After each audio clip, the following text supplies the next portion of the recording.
देखु आज आपण मान माध्यम मु समस्त कहवाक चाहे आज वन महोत्सव कार्यक्रम 76तम वन महोत्सव कार्यक्रम शेष दिन में आज केनुआगा ब्लॉक महासिंह जीपीठार कार्यक्रम अनुष्ठित हम जहाँकि आम अंचल आम एरिया विशेष करी आज गछटीए जदि गछ बंची तो आम बंचीचु से जो वन विभाग माध्यम आज जो कार्यक्रम करा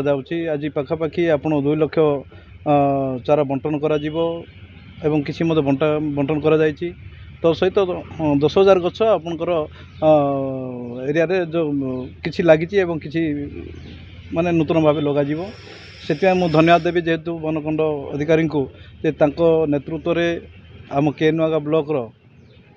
बहुत अधिक मात्रा लगातु समस्त को कहना चाहे जेहेतु गछ बंचिले आम बंचा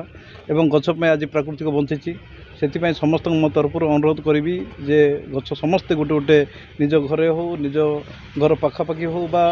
जोटा कि बचापी गछ लगातु से मो तरफ समस्त अनुरोध करुँ। आज 76तम वन महोत्सव उपलक्षे समस्त को स्वागत शुभेच्छा। आज